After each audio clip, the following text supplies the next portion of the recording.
welcome to you. My name's Dale and this is Dale Downloads, where I kind of take a current topical issue or a suggestion from you and just unpack it in less than 10 minutes. So today's topic is returns policies for luxury boutiques. Oh, this one you're going to have to kind of wait for me to unpack it before you attack me. Please. So I was watching a fellow YouTuber, Mary, from the channel Lumi Level Up, and she was explaining the terrible customer service that she got from Louis Vuitton on returning a bag that she purchased online recently. And I will link her video in the description box below. But it made me think about returns policies with luxury boutiques and why some boutiques have returns policies and some don't. And if you buy online, it's more generous than if you buy in person from the boutique. And I guess it had me thinking from a consumer perspective, not from the store perspective, about the downside of returns periods, especially long returns periods. Now, I have made mention on my channel before about my, let's call it discomfort in some YouTubers purchasing for the point of taking a bag, showing it, and then returning it to the boutique. So absolutely no intention of ever keeping the bag, just taking the bag for content and then returning the bag. I I agree that sometimes when YouTube is your role, when YouTube is your job and you want to create content that people want to see, you do need to purchase items for the purpose of creating content. I struggle from the consumer perspective that returns periods allow people to handle pieces that staff in boutiques would normally touch with gloves on.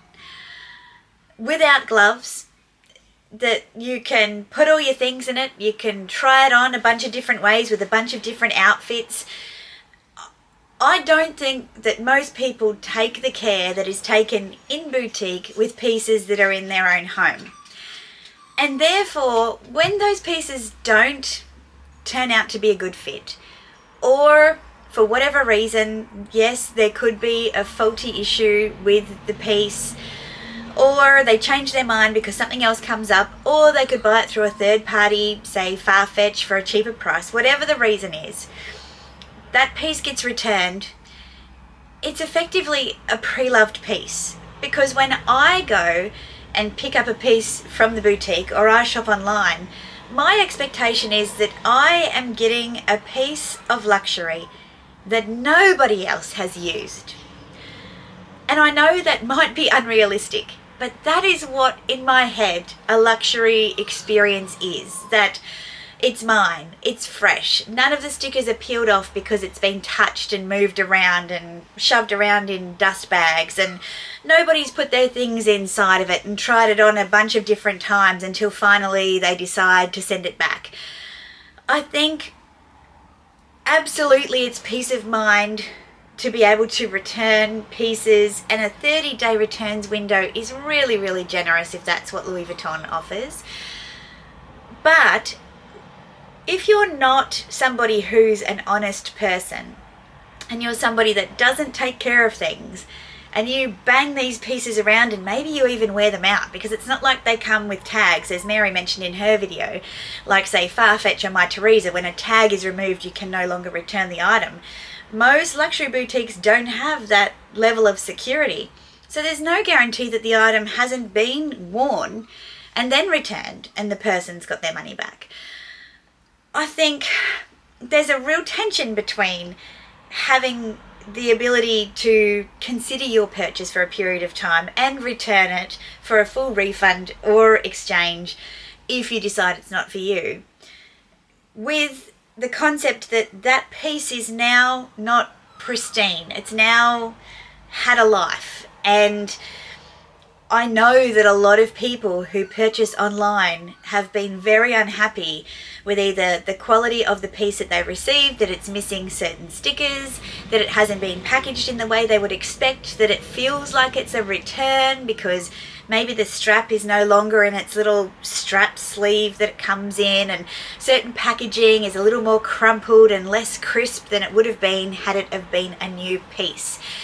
So I know I'm talking around in circles here, but what is the perfect medium balance? Where do we strike a balance between having the ability to return something that doesn't work for us, irrespective of if it's faulty or, you know, there are defects in the design, if it just doesn't work for us? Where's the balance? And going, you know what, when you buy luxury, you've got to make an informed decision. It's a big commitment. The cooling off period, well, that is, you know, that's just something that you accept you don't have when it comes to luxury. I don't think I know what the right answer is. Maybe it's as simple as what Mary said, is adding a tag. That bird is really loud. It's as simple as adding a tag so that if that tag is removed, the item can't be returned. Obviously, to be able to figure out if it works for you, you need to try it on. You need to see if your things fit inside. But how do you do that without, I guess, maintaining a standard with the bags and the pieces? And what processes do luxury houses put in place when they receive a return to make sure it is repackaged beautifully for the next person who might receive that piece, so that they don't get to thinking, oh, this is not quite the experience that I expected. This looks like it's been returned. Because I've certainly purchased shoes in the past, say from Farfetch or whatever, and all of the tissue paper and everything's all crumpled up like somebody's had them forever. And maybe the shoes are pristine, but it does take a bit of the sparkle out of the process. Like, these are $2,000 pair of shoes, you know. I want them to be pristine. That's what I want. And I make sure when I open packages, I do it really carefully if there's a chance I think it might not be the right size or whatever the case. Am I on my own? Am I making a mountain out of a molehill? Like, what do you think? You want a returns period, but you want pristine products. How do we make the two happen consistently, synchronistically? Is that even a word? Together. You can tell it's hurting my brain. That's why it's a download. I need some help. Can you help me? How do we solve this problem? How do we solve this problem? How do we solve this problem? Let me know in the comments down below what you think about this this tension between peace of mind and sending back used goods, and then the third part, which is not getting a pristine luxury purchasing experience because of that. Yeah, that's where we're going to leave it. Okay, so if you've liked this video, or it's raised an eyebrow or two for you, or even if you didn't, challenge yourself and do something nice for me. Give me a thumbs up. Consider subscribing if you haven't already. I put out videos on Wednesdays and Sundays, and sometimes some extras. I would love to see you back here. Until then, ciao.